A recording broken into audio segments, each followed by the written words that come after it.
নমোয়ং বিষ্ণুপাদায় কৃষ্ণপ্রেষ্ঠায় ভূতলে শ্রীমতে জয় পতাকা স্বামিতে নামিনে। নমো আচার্য পাদায় নিতাই কৃপা প্রদায়িনে গৌর কথা ধামোদয় নগর গ্রাম তারিণে। নমোয়ং বিষ্ণুপাদায় কৃষ্ণপ্রেষ্ঠায় ভূতলে শ্রীমতে ভক্তি বেদান্ত স্বামিনিতে নামিনে। নমস্তে সরস্বতী দেবে গৌরবাণী প্রচারিণে নির্বিশেষ শূন্যবাদী পাশ্চাত্য দেশতারিণে। বাঞ্ছা কল্পতরুভ্যশ্চ কৃপা সিন্ধুভ্য চ পতিতানাং পাবনেভ্যো বৈষ্ণবেভ্যো নমো নমঃ। জয় শ্রীকৃষ্ণ চৈতন্য প্রভু নিত্যানন্দ শ্রী অদ্বৈত গদাধর শিবাসাদি গৌর ভক্তবৃন্দ। হরে কৃষ্ণ কৃষ্ণ কৃষ্ণ হরে হরে, হরে রাম রাম রাম হরে হরে। ওম নমো ভগবতে বাসুদেবায়। ওম নমো ভগবতে বাসুদেবায়। ওম নমো ভগবতে বাসুদেবায়। ওম নমো ভগবতে বাসুদেবায়। ওম নমো ভগবতে বাসুদেবায়। ওম নমো ভগবতে বাসুদেবায়। নারায়ণং নমস্কৃত্যং নরং চৈব নরোত্তমং দেবীং সরস্বতীং ব্যাসং ততো জয়ামুদীরয়ে। নষ্টপ্রায়েষু ভদ্রেষু নিত্যং ভগবত সেবয়া ভগবতে উত্তম শ্লোকে ভক্তির্ভবতি নৈষ্ঠিকী। মুখং করোতি বাচালং পঙ্গুলঙ্ঘায়তেম গিরিম যৎকৃপাতমহং বন্দে পরমানন্দমাধবম। শ্রীগুরুদিনতারিণং শ্রীচৈতন্যেশ্বরং। হরি ওং তৎসৎ, হরি ওং তৎসৎ, হরি ওং তৎসৎ। শিল প্রভুপাদ কি জয়। পতাকা স্বামী গুরু মহারাজ কি গৌর প্রেমানন্দে হরি হরি বল। আজকে হবে শ্রীমদ্ ভগবত গীতা যথাযথ ত্রয়োদশ অধ্যায় প্রকৃতি পুরুষ বিবেক যোগ, শ্লোক নাম্বার 18।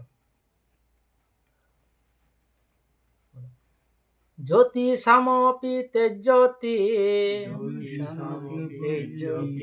স্তমস পরমমুচ্যতে জ্ঞানং জ্ঞেয় জ্ঞানগম্যং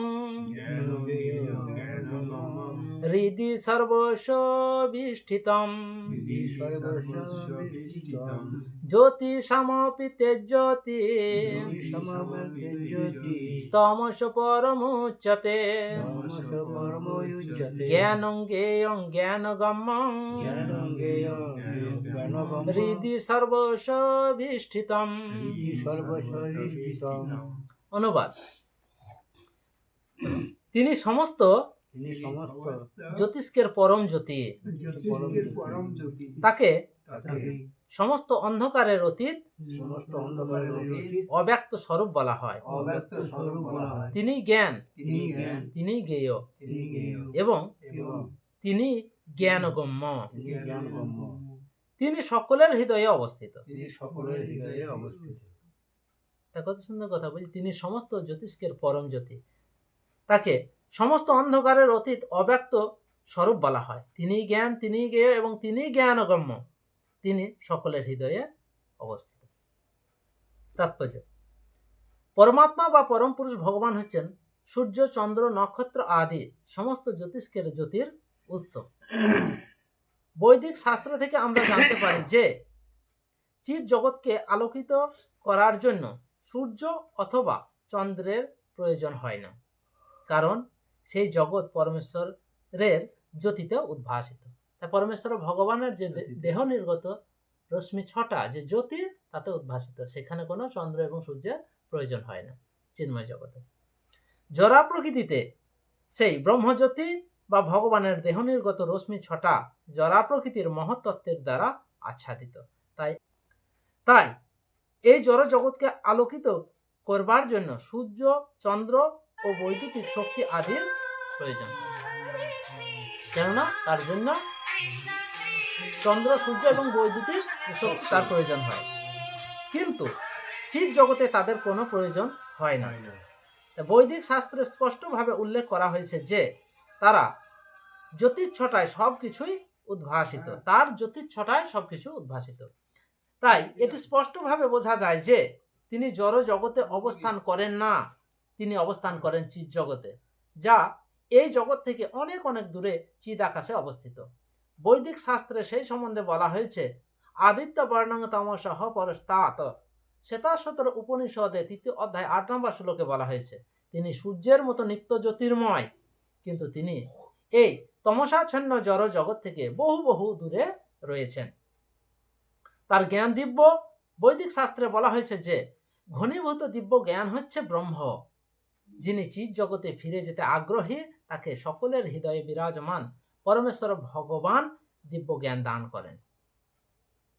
তাই যিনি চিৎ জগতে ফিরে যেতে আগ্রহী তার হৃদয়ে অবস্থান করে তাকে বৈদিক জ্ঞান স্বয়ং ভগবান দান করেন।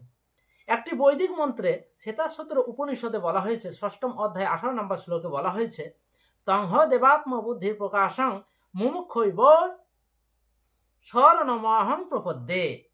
কেউ যদি মুক্তির আকাঙ্ক্ষা করে তাহলে তাকে অবশ্যই পরম পুরুষোত্তম ভগবানের কাছে আত্মসমর্পণ করতে হবে। পরম জ্ঞানের চরম উপদেশ সম্বন্ধেও বৈদিক শাস্ত্রে বলা হয়েছে, তমেব বিদিত্তাতি মৃত্যুর মেয়েতে। তাই কি বলা হয়েছে? তমেব বিদিত্তাতি মৃত্যুর মেয়েতে।